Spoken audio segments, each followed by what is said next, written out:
This is Kody Brown, the man who would create a family like no other. And this is where it all started. Kody Brown was raised in Utah, steeped in religion and convention. As a young man, he sensed a calling, the idea that God's plan for his life was not like anyone else's. It was not simply marriage, kids, and success. It was building a family that would endure eternally, a spiritual community united by love, trust, and faith. Initially, Kody's aspirations were intimate. He was charismatic, clever, and profoundly genuine. He was a person that others trusted. And before long, he encountered Meri, the woman who was to become his first wife. They were immediately connected. A magnetic combination of mutual values, religion, and the wish to establish a family unlike all others. They say love is blind. But for Kody and Meri, love was also a leap of faith, one they never expected, would set off so many more lives, and ultimately shake to their very foundations. Together, Kody and Meri discussed family dreams and a future outside of the norms. They weren't simply fantasizing about children, they were fantasizing about a legacy. Yet Kody had another secret vision, one that included more than one wife, more than one household, more than the norm. Shortly after settling his life with Meri, Kody met Janelle and Christine. Each woman had her own personality, her own demands, her own aspirations, yet all three were captivated by the concept of a plural family. Janelle was down to earth and loyal, but had dreams of her own. Christine was emotional, fiery, and attracted to adventure. Meri was guarded but devoted, believing in Kody's vows. Kody courted each relationship with caution, valuing trust, spirituality, and respect for one another. To himself, this was the ideal plan. 4 women, 18 children, all living in peace. But even in these early stages, human emotions conflicted with spiritual principles. Each woman adored Kody, but also wished to be the central figure in his life. And Kody's position as peacemaker would be repeatedly tried. Picture 4 hearts that all desire to be first, and one man who thinks he can love them all as much. The question isn't merely can he, it's can anyone. The early days were filled with happiness and gentle tension. Kody established guidelines for his plural household, a spiritual agreement that every wife would sign, which would keep the household together no matter what. Nights were filled with talking, planning children, houses, and shared responsibilities. For the world outside, it was a miracle of faith and cooperation. Within, it was a tightrope of love, jealousy, and compromise. Each choice, from bedtime to money, had to be negotiated. Kody was the center, the father, the husband, but also the guardian of secrets. Meri sometimes wondered if her voice was being heard equally. Christine questioned whether emotional equality was even possible. Janelle quietly balanced her loyalty against her own needs. The seeds of betrayal are often planted in the soil of trust, and for the Browns, the first cracks were already forming, invisible to the world, but growing stronger every day. Children came, one by one, and the Browns celebrated each arrival with joy. Kody's dream was manifesting, a large family, thriving in love and faith. But with each new child came added complexity. Who would get attention first? How would resources be divided fairly? How would Kody maintain harmony? And while the public was being presented with the fairy tale family, behind closed doors, things looked different. Arguments were covert at first, over schedules, over fairness, over who got Kody's attention. Each child was a blessing, certainly, but a challenge to Kody's capacity to balance love, loyalty, and ego as well. At the end of this chapter, the reader knows that Kody's vision was grand yet delicate. The clan remains intact, full of laughter and promise. But beneath the surface lies tension, favoritism, jealousy, and secrets that later boil over into explosive conflict. Every great empire begins with a dream, but every dream has the first cracks. For the Browns, the foundation was love, faith, and secrecy, and that secrecy would ultimately become their downfall. What if a clandestine agreement could entwine 4 hearts forever? What if that promise, in trust and faith, could also be the ultimate source of betrayal? The Browns thought they could master love. But love plays by its own rules. That's the moment when the Brown family is not a family. It is a promise, a dream, a pact that will define all that follows. Kody understood from the outset that keeping peace between multiple wives would take more than vows of affection. He suggested a spiritual compact, an unspoken code and agreements between each wife that she would keep so the family would stay together. The compact was easy in theory. Their faith in God would direct decisions. No outsider would disrupt it.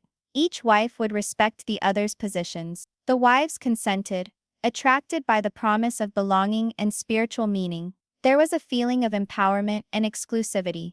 They were privy to something special, something that the outside world could never comprehend. It was like a dream come true. 4 women, 1 family, united in faith, and a vow that promised forever. But secrets are like shadows. They grow larger in the dark. At first, life under the agreement seemed like a fairy tale. Holidays were celebrated together, children were raised communally, and the family posed a vision of harmony. Meri, the reserved first wife, accepted the guidelines but secretly questioned her own needs. Janelle felt pride in her position, but fought against the invisible hierarchy Kody instituted.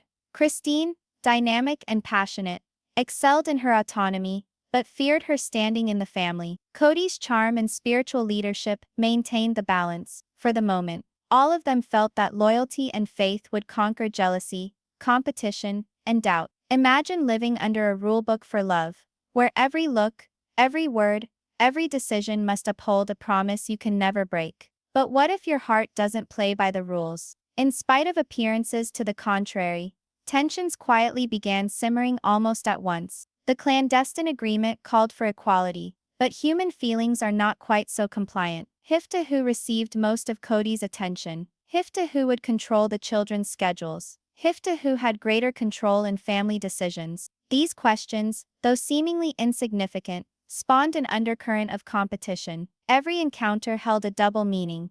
Every smile or complaint could be taken as favoring one wife and not the other. Kody was attempting to act as mediator, but the more he attempted to ensure fairness, the more taut the relationships became. Secrets can keep people together, but they also make them smaller. And in the Browns' home, even a faint whisper could spark a storm that no one could calm.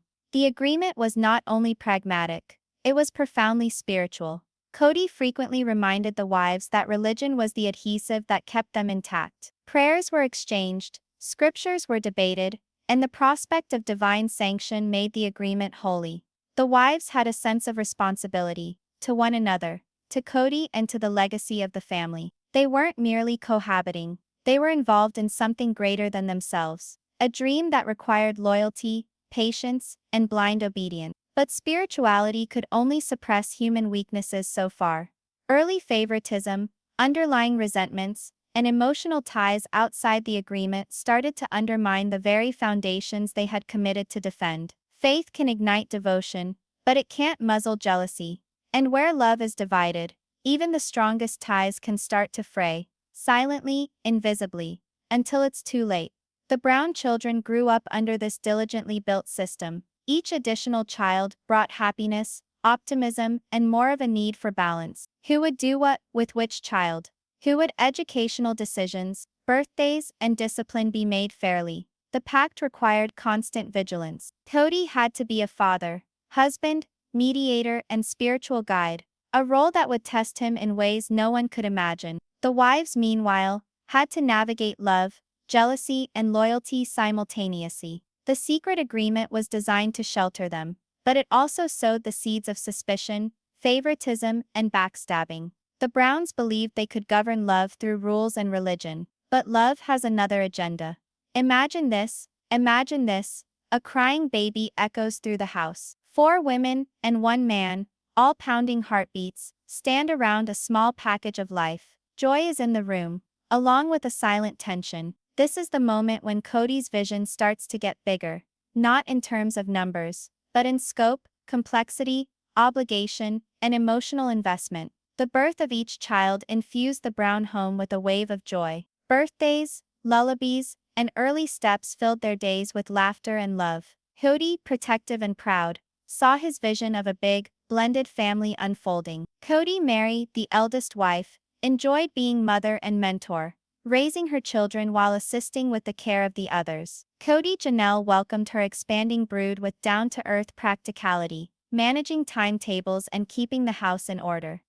Christine devoted herself to raising her children with passion and imagination, making them feel special in a household of many. The children were not mere additions to the family, they were living representations of Kody's dream, a concrete form of love, faith, and the secret covenant that held the family together. Each child born brought delight, but pressure. In a household of love, the question wasn't who do we love, it was how do we love them all equally. As the children multiplied, so did the challenges. Every child needed attention, guidance, and love, but Kody's energy was limited. The wives, while united in principle, began to navigate the subtle rivalries that naturally arose in such a complex household. Which wife would get more of Kody's time? Who would make decisions about school, activities, or discipline? How could fairness truly be maintained when hearts and attention are finite? These were tough questions to answer. The covenant tied them together, but human hearts didn't obey rules. Even in the beginning, tiny squabbles over stuff, bedtime routines, and attention foreshadowed cracks in the family dynamics to come. Try to divide your heart 100 ways, one for each wife, one for each child, and still have some left for yourself. That was Kody's impossible task. Even with the best of intention, favoritism crept in. Kody, being any father, naturally had affinities for some of the children in certain moments, a shared love of music with one, a sports fan with another. But with a household this size, every move could be seen as favoritism. Meri picked out instances where Kody's focus seemed to gravitate toward Christine or Janelle. Janelle struggled with pressure to keep the peace, while establishing her authority as mother. Christine struggled with feelings of invisibility in the backdrops of her sisters' families. Each small gesture of favoritism sent shockwaves of tension. The secret deal swore equality, but life rarely cooperates so generously, and the kids were starting to feel it too. In a household of 18 children, every hug, every smile, every bedtime story is a decision. And in this household, every decision counted, more than anyone could have ever dreamed. Growing up in a large family wasn't just physically draining, it was mentally draining. The wives bore responsibility, not only for their own children, but also for the large brood. Every decision involved much negotiation. Which child would share a room with whom? Which child? Would holidays be shared equitably? Would each child feel as much loved when the home was full to overflowing? The wives learned to send messages through unspoken cues, to read Kody's moods, and to learn how to manage their own feelings. There were early hints of jealousy, insecurity, and resentment, delicate, all but imperceptible, yet strong. Even love, when multiplied, has boundaries. And the Browns were learning that in a home so big, the heart can expand, but sometimes it ruptures. Kody attempted to keep it all equal. He was the father, the husband, the spiritual leader, and the peacemaker. Diplomacy, patience, and deliberate thought were needed for every decision. But the more children and wives, the more out of reach his role became. Even small things, a child crying in the middle of the night, a fight between wives, or a misunderstanding, could blow up into larger altercations. The agreement kept them together, but emotional tension was building underneath. The kids brought happiness, but also challenges, not so much for Kody, but for each wife. Every smile concealed a question, every hug concealed an anxiety. In a house so full of love, the question was really whether love could keep it all together. In each ideal family, there is a time when cracks emerge, small to begin with, barely visible, but a single small crack may extend to a gulf. For the Browns, that was on the way, and no one could overlook it forever. This is the point at which the ideal of harmony starts to unravel. The first telling symptoms of actual trouble spread through the family. Kody, who tries his best to be even-handed, starts to reveal subtle favoritism. Maybe a longer talk with one of the wives, a joke shared between them, or extra focus on one special child's achievement. Small things, innocently seeming, are magnified in a home of 4 wives and 18 kids. Meri senses she is frequently excluded from decision-making conversations. Janelle senses that her voice is minimized, even after years of dedication. Christine feels the change, wondering whether her efforts or her children are valued equally. These minute observations sow seeds of insecurity and resentment. making the invisible tensions build with each passing day. When love is divided, even the smallest whisper of jealousy can echo louder than the loudest praise. And in the Browns' home, whispers were becoming impossible to ignore. As long as the family is still working under the original agreement, Robyn comes along quietly. She is initially just another figure in the background, someone the wives encounter socially or through Kody's broader plans. But Robyn is ambitious, calculating, and sure of herself. Kody's focus gradually shifts to her, building a quiet but undeniable disturbance. The wives catch more time spent conversing with Robyn. Family decisions begin to be swayed by her input. The children feel the tension in the way adults interact. The compact had promised equality, but Robyn's sway starts to test it and set the stage for later conflicts over loyalty, love, and power. Every family has a disruptor. In the Browns' world, the disruptor wasn't just a person. It was a shift in attention, a whisper of favoritism that threatened to unravel decades of harmony. With favoritism and fresh influences, minor disagreements grow. Even small choices, such as birthday party planning or holiday calendars, become conflict and resentment magnets. Meri quarrels over deciding family traditions. Janelle feels not heard during family decision-making. Christine grapples with remaining independent, without leaving Kody. Kody attempts to intervene, but the harder he tries to impose equity, the more apparent the fissures are. The wives start to wonder if the initial agreement can really stand up to real-life stress. In a home on rules, love, and faith, even the smallest fight can spark the greatest fire. For the Browns, that fire was only just starting. The children, however young, are not exempt. They pick up on the subtle changes of attention, the whispered disputes, and the silent exhales of frustration from their mothers. Some children feel hugged more by one wife than the other. Some children overhear quarrels that make them nervous. Even the youngest can tell when the home is no longer completely harmonious. The pressure of an expanding family, coupled with open favoritism, and the added presence of Robyn, starts to become a ripple effect that spreads to all areas of the home. Children don't get words, but they get energy. In the Browns' house, which used to be full of laughter, was now laced with tension no child could ignore. Kody is in the middle of this brewing tempest. As patriarch, peacemaker, and spiritual leader, he struggles to find equilibrium between justice and individual judgment. Each choice is a balancing act. How many hours to share with each wife? Which children to advise or favor at critical junctures? How to stop minor disputes from turning into full-blown brawls. Even with his tact and strategic mind, Kody finds that trying to control emotions is much more challenging than trying to plan logistics. His ideal of a perfect, harmonious family starts to reveal its first serious cracks. The cracks are showing now. The whispers have turned to shouts. And in a house previously held together by love, faith, and a shared secret, the first indications of true trouble are impossible to miss. The Browns are going to discover that even the most resilient dreams are tested, and sometimes shattered. Imagine this: the Brown home is still at sundown. Kids play outside, there is laughter coming from behind the windows, and the wives cook in their respective rooms. From the outside, it's a perfect family, but within, there are heavy hearts, hidden secrets, and an undercurrent tension that quietly brews beneath the surface. Each empire has a peaceful before the storm. For the Browns,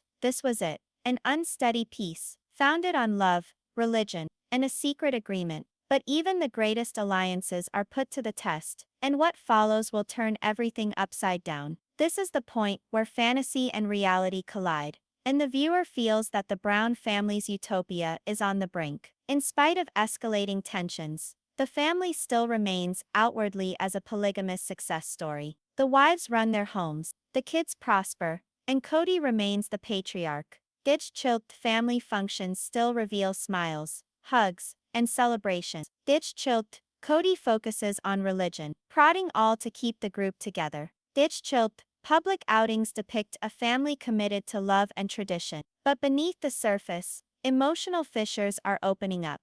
The wives start to talk less candidly. The children detect subtle bias. Kody is bearing down under the weight of keeping hearts, homes, and expectations in alignment. Peace can be comforting, but it can also be deceiving. And in the Browns' home, the calm wasn't stability. It was the quiet before an inevitable storm. Robyn's presence is more felt. While initially a reserved figure, her opinions and behaviors gradually influence family choices. Wives notice, and tension increases. Ditch chilled. Holidays are scheduled considering Robyn's tastes. Some children are pampered, subtly directed by Robyn. Ditch chilled. Kody's choices increasingly incorporate her suggestions. The agreement vowed equality, but the scales are tipping. Both wives start to wonder about her purpose, her significance, and her power, building strain that goes unseen to strangers, but eats away from behind the walls of the home. When someone rocks the balance in a house governed by love and rules, even tiny adjustments can feel like earthquakes. And for the Browns, the quakes are already rumbling on shaky ground. The wives begin to walk the fine line between rivalry and support. Publicly they smile, cooperate, and are devoted. Privately there are subtle battles. Chilp, Meri thinks about whether her sacrifices are going unappreciated. Ditch chilped, Nell has trouble speaking up, without causing trouble. Ditch chilped, Christine wonders if she will ever not be second to others. The secret agreement still holds them, but human feelings are putting it to the test. The wives start to see that togetherness means compromise. But compromise might be bought at the price of self-respect and joy. Even the best vows are liable to fail when hearts feel unobserved. And in the Browns' home, the first murmurs of insurrection are quietly emerging. The kids, now grown, are better attuned to the underlying changes in the family dynamics. They observe who Kody looks at first, how wives fight with a plastic smile, which rules benefit one child over the other. Though they still laugh and play, an undercurrent tension pervades, shaping their understanding of family, loyalty, and love. The peace is illusory. The cracks are already visible to observant eyes. Children are the mirrors of a home, and in the Browns' home, those mirrors are reflecting truths that no one is yet ready to face. At the end of the season, the viewer witnesses the two reality worlds of the Brown family, digitally harmonious and cohesive, a lesson to polygamous families everywhere. Choked, internally dysfunction, with favoritism, competition, and the seeds of betrayal sown. The calm is deliberate, but it is also a moment of tension building. The audience knows the perfect balance cannot last, and that the challenges of favoritism, jealousy, and emerging power struggles will soon erupt into drama, conflict, and heartbreak. The Browns are still smiling, still celebrating, still believing in their dream. But behind every smile, behind every meal, a storm is brewing, a storm that will put love, loyalty, and faith to the ultimate test. And the question remains, will the family ride out the storm they unwittingly created?